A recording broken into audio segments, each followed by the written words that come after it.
Okay, today we're diving into a really fascinating personal journey. It's about one individual grappling with some pretty profound questions about their life. Everything from, why they excelled academically to really deep aspects of their personal identity. Exactly. And we've got some unique source material here, excerpts from a spiritual teaching session. And these delve into specific karmic explanations for, well, life's complexities. Some surprising insights, especially about relationships and traits. Right. Our mission here is basically to unpack this, pull out the key nuggets of knowledge from this rich material. We want to offer you a kind of shortcut to understanding this perspective, one that connects past lives to present experiences. And importantly, offers a framework not just for understanding, but potentially for transforming some really deep-seated challenges. It's about the why, isn't it? Absolutely. Why things are the way they are, according to this specific view. So let's start with the background. The individual's early life, the family setup.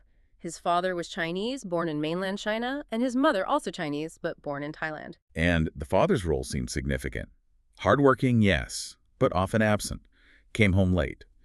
And there's this detail about him criticizing others for behaviors he actually did himself, plus heavy drinking from a young age. Yeah, and sadly, that led to him passing away from liver cancer at just 55. And this absence, combined with the household structure, created a unique environment.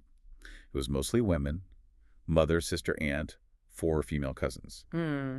And the source notes that this led to him developing a personality that was described as, well, similar to a woman's. But he didn't see it as abnormal early on, like having female friends in primary school, that sort of thing. Apparently not, no. The shift really came later. Right, when he went to an all-boys high school. That seems to be the turning point. That's Yeah. when he started developing feelings for other boys. Yes. And by age 15, M.3, as it's noted, he started dating a male classmate. Which led to teasing, you'd imagine. The course confirms that, yeah.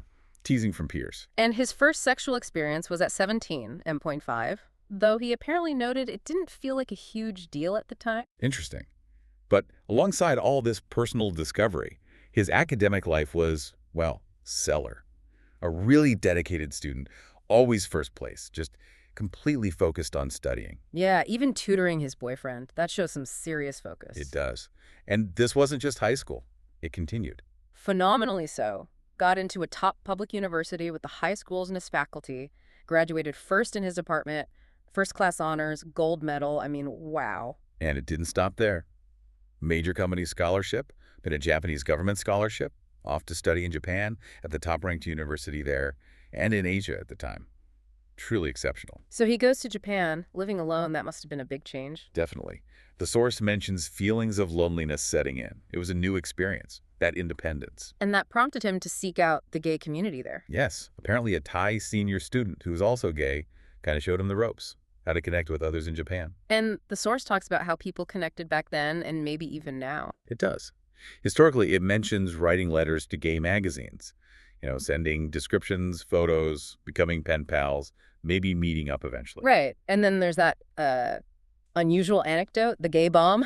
It's presented as a hypothetical, kind of bizarre thought experiment in the source about a superpower developing a gas to, well, subtly alter enemy soldiers, make them write with lipstick or become gay, as the source puts it. And it's explicitly labeled as a Mara's intention, not a Buddha's. So like a negative or diluted aim. Precisely, a very specific framing.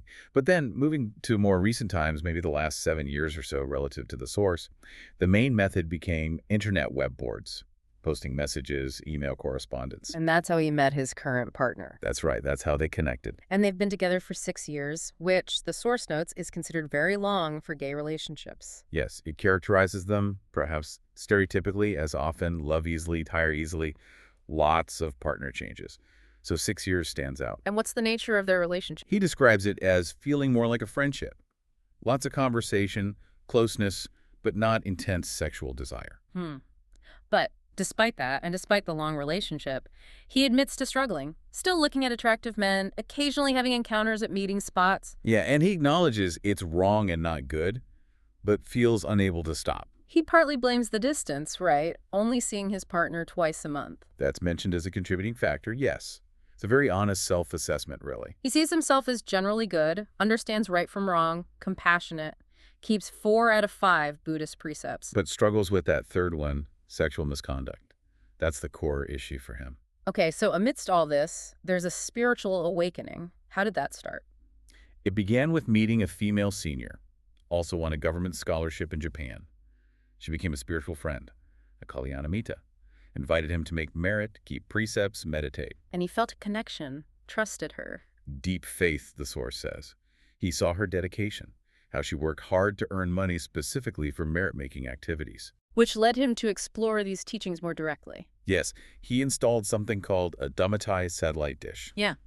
It's a system for receiving specific Buddhist teachings. He started listening to this great teacher, as the source calls him, talk about the karma of gay individuals, why some are born gay from this perspective. Wow. And he shared this. He did. He got a similar dish installed for his mother back in Thailand, and she then started visiting Wat Phra Dhammakaya, the temple associated with these teachings. So it had a ripple effect, and his own aspirations shifted. Completely. He became committed to observing all 5 precepts, even aiming for the 8 precepts, which include celibacy. And he wanted to use his talents, his intelligence for the great teacher's work. Yes, that became a new desire, which led him to ask the teacher specific questions about his life, his karma. Okay, let's unpack those answers. The teacher's insights. Starting with his father. What happened after he died? According to the teaching, his father went to Yamaloka. It's described as a realm of suffering. And because of his heavy drinking karma, he was subjected to drinking, well, hot copper water. It's a vivid image of karmic consequence. Oof. But the merit his son sent helped. It provided some relief, yes. Mhm. But the teaching stresses it was not enough. He needed to send much more merit, and crucially, follow specific principles for it to be most effective. Right. That really highlights the importance placed on merit transfer in this system. It does. Now, what about his own success? The academic brilliance? Yeah, how does karma explain being consistently number 1, gold medals, scholarships? The explanation is that it stems from a past life habit, a habit of actively seeking knowledge. So not just innate talent, but like a practice carried over. Exactly, a cultivated tendency. And more than that, in previous lives, whenever he made merit within Buddhism, he would specifically make an aspiration, a wish, to have deep wisdom, to be brilliant academically. Ah, intention matters. Very much so. And to keep that intelligence in future lives, the advice is clear. Avoid alcohol, keep making merit while aspiring for wisdom, both worldly and spiritual practice meditation, and keep learning from wise people. It connects past intention, present reality, and future potential. Precisely.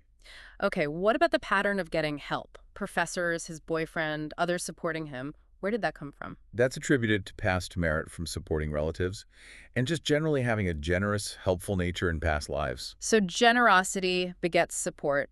Makes sense in a karmic framework. What goes around comes around, Well, essentially. right. Now, the really core question for him, the karma of same-sex attraction. He's intelligent, capable, so why gay from this perspective? This is explained as the result of kamami, that's sexual misconduct karma, accumulated over many past lives, stemming from promiscuity experienced both as a man and as a woman. That's the core explanation given. So actions related to sensuality in past lives manifesting as his identity now? That's the idea. And the source uses a specific story to illustrate this. First, Soraya. Ah, yes. Tell us about that story. It sounds quite dramatic. It is. Soraya was a wealthy man, family man. He saw an enlightened monk, Fra Mahakakyana, who was renowned for his radiant appearance. And Soraya had a thought. Wow, I wish my wife looked like that, or maybe even I wish that monk was my wife. Just a passing thought. A mental moment. But because it was directed towards an arahant, an enlightened being, the karmic effect, according to the story, was immediate and powerful. He instantly changed gender, from male to female. Just like that. Wow. Just like that. Right. He was so shocked, he fled his city, ended up in another town, married a wealthy man there, and lived as a woman, even having 2 children. An entirely new life. Until he ran into an older male friend from his previous life. The friend recognized him somehow. That must have been quite a conversation. You'd imagine. The friend accepted the incredible story and helped her, Soraya as a woman, arrange a meeting with the monks from Mahakakyana again. Soraya asked for forgiveness for that original thought. Upon receiving the monk's forgiveness, boom, gender reverted immediately, back to being male. Unbelievable. What did he do then? Deeply affected, understandably. He decided to ordain as a monk under Fra Mahakakyana. But did the questions stop? No, that's the thing. Other monks kept asking him about it. You know, were you really a man, then a woman, then a man?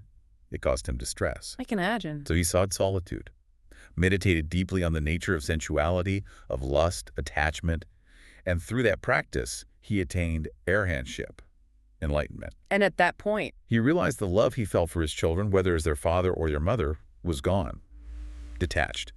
Even when monks still asked him the same questions after he was enlightened, he just answered calmly, demonstrating his detachment. The Buddha later confirmed his attainment.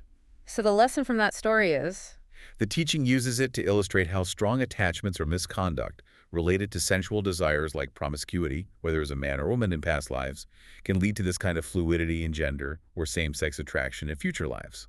It's framed as a result of choices across lifetimes. a very potent illustration. How does it apply directly to the student in our case study, besides the general principle? Well, there's a specific incident mentioned where he was swindled out of money by a gay man. The teaching links this directly to his own past karma, saying that in past lives, as a promiscuous person, male or female, he himself tricked others out of money or possessions. A direct reflection. Tit for tat, almost. That's how it's presented, yes. Yeah. For a very direct cause and effect. Okay. What about the long-term relationship? 6 years with his boyfriend, despite the distance and the patterns mentioned earlier. That endurance is also explained karmically. In a past life, the student was supposedly a woman married to the same individual, his current boyfriend. But in that past life, she secretly cheated on him. Ah, so there's a shared history, but also infidelity. Exactly. But they also shared merit together from other actions. And it's that combination, the past connection plus shared merit, that allows their bond to persist now, even with the complexities. Fascinating how it weaves together positive and negative karma. Now, he also asked about something seemingly unrelated. Hair loss. Right. Hair thinning, hair loss. Well, what's the karmic take on that? Yeah. It's attributed mainly to Vajikama verbal karma, specifically from past lives where he mocked or made fun of people who had thinning hair or were bald. So what you say can come back to affect you physically? According to this, yes. Though it also acknowledges current life factors, intense studying, overworking contributing to stress, and generally other causes for baldness mentioned include various types of negative speech, karma, work stress, and imbalanced diet. And a remedy. Practical advice alongside the karmic. Take care of diet, exercise, get enough rest. And karmically, practice piyavajak, pleasant speech. Plus, seek medical advice if needed. A mix of practical and spiritual counsel. What about meeting his spiritual friend, the female senior? Was that just chance? Not according to the teaching. They were siblings in a past life, and had supported each other back then. So that past connection, that goodwill, carried over. That's why he instinctively trusted her and her advice to explore the temple and the teachings. These connections run deep then, across lifetimes. That's the core message, yes. Okay, so he wants to change. He wants to end this specific karma related to being gay. What's the path forward, according to the teacher? The guidance is very direct. To genuinely end this karmic pattern, he must definitively and absolutely stop the gay lifestyle, all sexual misconduct. It requires immense patience, huge mental fortitude. So basically practice celibacy. Yes, practice celibacy, observe the 8 precepts for the rest of his life, and crucially, aspire to follow his great teacher to that specific high spiritual realm mentioned, Dusit Buravan Boonfizet. That's a high bar. What if he tries but doesn't fully succeed, slips up? The teaching states that if he doesn't fully cease the behavior, even if he makes lots of other merit, he'll be blocked from the higher heavens. His sensual desires will obscure the path, limiting him to a lower celestial realm, the Kakamaharajika heaven. So partial effort isn't enough for the highest goal? Not for eradicating this specific karma and reaching that highest destination, no. And regarding his partner, Yes. he must live with them only as friends, or like siblings, not as a romantic couple. A complete redefinition of the relationship. Absolutely. But the teacher also offers encouragement, affirms that if he truly commits, he can do it. The only reason he cannot do it, the teacher says, is if he does not do it. It puts the agency squarely back on him. That's powerful, a direct challenge, but also empowering. What about his overall spiritual journey? Building barami or perfections? The teaching says he has a history with this spiritual community. He's been a supporter, like a supply line, across lifetimes. Ah, so he has existing merit with them. Yes. And that accumulated merit, despite the sexual misconduct karma, has actually protected him, kept him from falling into lower realms of suffering after death in the past. So it acts like a safety net, in a way. In a sense. And if he makes that decisive break now, stops the behavior, he can completely eradicate this karma in this lifetime and continue building those perfections needed to follow the teacher to Dusit Barivan. So there's a clear path laid out with high stakes but also high potential. Exactly. One last practical point, explaining Buddhism to his boyfriend. How should he approach that, especially maybe navigating cultural expectations around exchange or return? The key, according to the teacher, is to start with Samadhi right view. Before asking for help with temple work or translations, he needs to help his boyfriend understand the fundamentals, Like what? like rebirth, the reality of merit and demerit, the law of karma itself, that actions have consequences beyond this life. Laying the foundation first. Precisely. Once the boyfriend grasps that death isn't the end, and that merit is the real refuge, the real capital for the afterlife, then the desire to make merit, to help out, will arise naturally. It won't feel like just a transaction. Makes sense. And practical steps. Invite him to meditate first. Help refine his mind, make it more receptive. Then gradually explain these core truths about life, death, and karma. Start with inner calm, then introduce the concepts. That's the suggested approach. So, wrapping this all up, what does this incredibly detailed case study mean for you listening? We've seen this profound perspective on the law of karma applied to one life, explaining everything from academic success to relationships, identity, even physical traits like hair loss, all linked back to past actions and intentions. Yeah, it really underscores the power that this teaching gives to personal choice and spiritual practice, not just for shaping this life, but future ones too. It provides this comprehensive framework for understanding and, crucially, for potentially transforming your path. It definitely leaves us with a big question, doesn't it? What ancient echoes of choice, what karmic threads from the past might be shaping your own life right now? And how could understanding those echoes, even just considering the possibility, illuminate your present and maybe even your future? Something to think about.